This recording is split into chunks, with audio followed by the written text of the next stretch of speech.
So Ryan Murphy's latest show called The Beauty was released just under a week ago, and if I'm being honest, it's actually stuck in my mind quite a lot since I first watched it.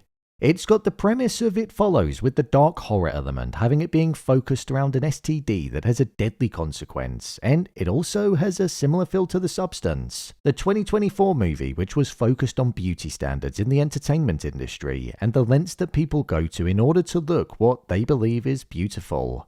Now, Ryan Murphy has genuinely released some stinkers in recent times, but this one just feels a little bit different. So, in having broken down the first 3 episodes of the show, I now wanted to share why I feel this show might just stand a chance at actually being enjoyable and have some positive messages to share at its core. Here is the disgusting brilliance of The Beauty. Just to let you know, this video will contain spoilers. Ryan Murphy fully leaned into the horror element. Now, even though this is positioned as a bit of a horror show with the entire concept being focused around people emerging from this cocoon after having a full-on exorcist and then becoming this beautiful butterfly, the rage that they eventually go on to have and the way that those scenes were directed suited the tone perfectly. It's as if Ryan Murphy decided to just go back to his roots. For me, the opening scene instantly established the tone and the environment that the show was going for and that it wasn't going to be holding back with anything that it showed. We had Bella Hadid as Ruby quite literally unleashing chaos onto the city of Paris, and then after being knocked off of her bike, where at one point I thought that was it, she proceeded to continue her attack until she imploded. Not only was this a great way of showing us the disgusting lengths that the show was prepared to go to, not only did it allow us to feel immediately immersed from the very first moment, but it instantly put the question into our mind of what the hell just happened and why is it happening? By the end of the first 3 episodes, we got our answers, but by just giving us the action and gore straight away and not holding back, it's almost like those that couldn't handle watching it could instantly switch off, and those that were in for the ride could strap in. Body horror and visual horror is something that isn't often used as much as the likes of horror that provides jump scares or aims to linger in the mind and scare you later on when you turn the lights out. But by being utterly disgusted at what you see, it can be a horrifying experience, as The Substance definitely showed us. For example, take when Jeremy was breaking out of the cocoon, from him burning up when he was beginning to transition, to his innards quite literally falling out of him, his teeth being pulled out. The sweat, the slime, the goo, and the disgusting experience of the entire process. It's just so disgustingly memorable that it works, and unlike Murphy's other shows that would do something just for the sake of it, it feels very well suited and not exaggerated. It kinda reminded me a little bit of American Horror Story Delicate, Season 12, because there were moments in that season that tried to disgust us in some way. In its own right, I know The Beauty exists in its own form and is based on a graphic novel that existed long before the show. But at the same time, if this had have popped up inside one of Ryan Murphy's American Horror Story seasons, it wouldn't have felt too out of place. The message at the show's core. One other reason why I think this show works as well as what it does is because it's actually got a message at its core that has meaning, and you can take something away from it as an audience member. We're not just seeing grotesque horror for the sake of it. The message is essentially focused on how people go to extreme lengths to fall in line with what society views as beautiful, even if it comes at the detriment of other parts of the person's life. Jeremy was a prime example of that. He literally had his bone structure rearranged because he wanted girls to find him attractive, and even then, when he saw that he was taken advantage of and not viewed as a Chad, he went on a killing spree because he felt like he wanted to make people pay. He felt like an outcast of society, locked away in his basement and not believing that he was good looking enough to fit in, when in reality, what we saw with the way that he spoke to his mother was that he actually just wasn't a nice person at his core.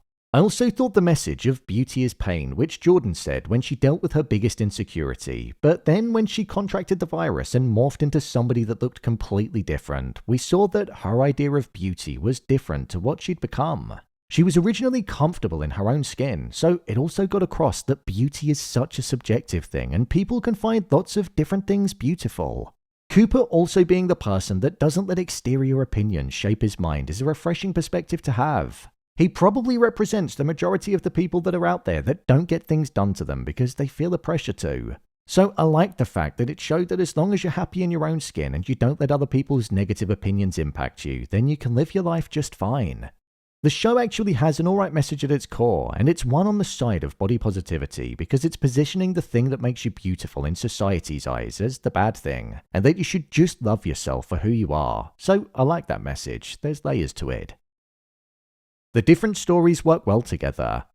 What I like about the story in this show is that there are many different stories that are operating in silo, but they're all going to become connected and you can see how they're going to. For example, Jeremy and Antonio finding a connection between each other was perfect, and it also dropped the reveal that the beauty drug essentially prevented aging too.